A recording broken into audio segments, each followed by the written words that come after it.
Assalamualaikum, selamat pagi anak-anak semua. Gimana nih kabarnya hari ini?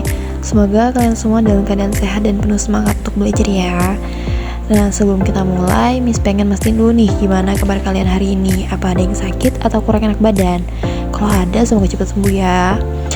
Oke, sebelum mulai pembelajaran hari ini, marilah kita berdoa agar pembelajaran hari ini lancar dan bermanfaat. Berdoa dimulai. Berdoa selesai. Sekarang sebelum kita masuk ke materi, Miss pengen nanya nih, siapa di sini yang pernah nonton video review produk di YouTube atau di TikTok gitu? Pastinya pernah lah ya. Nah, ternyata review produk ini sangat membantu orang lain sebelum membeli barang kan. Hari ini kita akan belajar bagaimana cara membuat review produk audiovisual yang baik. Oke, sebelum pembelajaran dimulai, Miss pengen kalian absen dengan mengetik hadir di kolom komentar ya. Sekarang kita masuk ke materi. Baik anak-anak, materi kita hari ini adalah tentang review produk audiovisual. Review produk itu adalah analisis atau ulasan tentang produk seperti kamera, mikrofon, atau software editing yang kita gunakan untuk buat video atau suara gitu kan. Nah, tujuannya itu adalah untuk memberitahu orang lain apakah produk tersebut berkualitas atau tidak. Nah, selanjutnya ada beberapa langkah penting dalam membuat review produk audiovisual, yaitu yang pertama ada penelitian produk. Kita harus mencari informasi lengkap tentang spesifikasi fitur, terus harga, dan kualitas produk yang ingin direview. Semakin banyak informasi yang kita miliki, itu juga bakal semakin baik untuk review yang kita buat. Nah, yang kedua ada perencanaan skrip.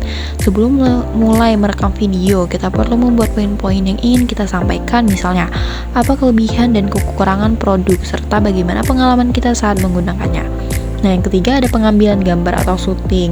Saat merekam video, pastikan gunakan kamera atau smartphone yang memiliki kualitas gambar bagus. Pastikan juga pencahayaannya cukup sehingga produk terlihat jelas. Ya, terus yang keempat ada penyuntingan video atau editing. Nah, setelah merekam, kita bisa menggunakan video menggunakan software seperti ada Premiere atau DaVinci Resolve atau CapCut gitu kan sekarang kan. Nah, kita juga bisa menambahkan teks atau grafis untuk membuat video lebih menarik dan informatif. Nah, yang kelima itu ada publikasi review. Setelah videonya tadi selesai, kita bisa mengunggahnya ke YouTube atau media sosial lainnya. Jangan lupa tambahkan deskripsi yang menarik agar orang lain tertarik untuk menonton review kita. Nah, selanjutnya ada komponen utama dalam review produk. Yang pertama ada visual, yaitu tampilan produk harus jelas dan terlihat detail. Yang kedua ada audio, yaitu narasi kita harus jelas dan tidak berisik ya kan.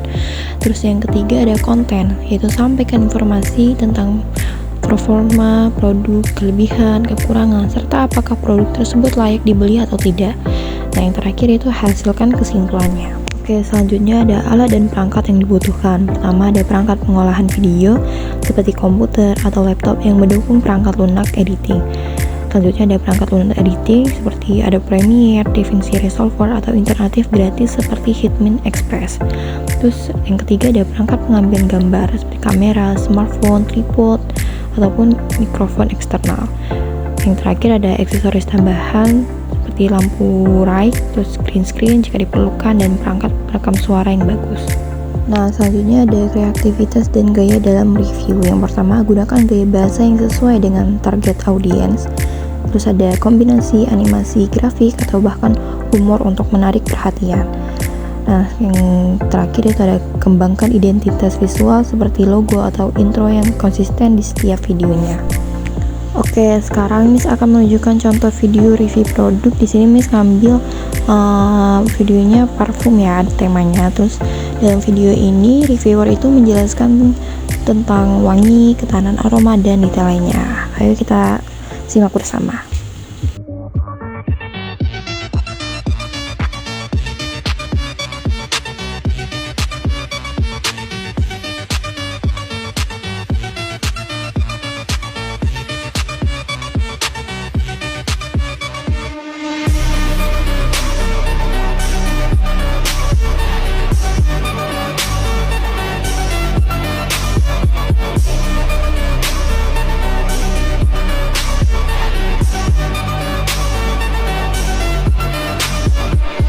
Nah, dari video yang udah Miss putar tadi, kalian bisa melihat bahwa penting untuk menunjukkan produk secara visual, lalu menyampaikannya secara pengalaman pribadi dan memberikan rekomendasi yang jujur.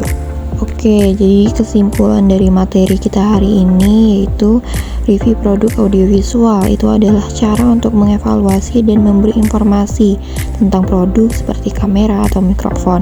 Nah, dalam membuat review kita juga harus menelitikan produk tersebut, selalu membuat skrip dan merekamnya dengan jelas, mengedit video dan mempublikasikannya. Nah, komponen utama dalam review mencakup visual, audio, dan konten tentang kelebihan dan kekurangan produk, serta rekomendasi. Nah, kreativitas dalam penyajian juga penting agar review lebih menarik dan mudah dipahami. Baik anak-anak, sekarang untuk mengevaluasi pemahaman kalian, Miss pengen kalian jawab pertanyaan dalam kuis yang udah Miss berikan ini ya. Terus kuis ini akan menjadi nilai tugas kalian pada pertemuan kita kali ini.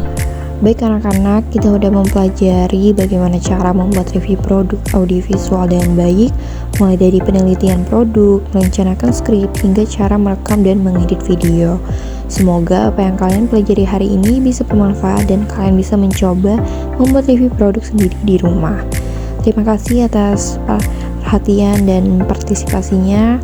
Sampai bertemu lagi di pertemuan selanjutnya ya. Mari kita tutup pembelajaran hari ini dengan berdoa. Berdoa dimulai. Berdoa selesai. Baik, terima kasih. Wassalamualaikum warahmatullahi wabarakatuh.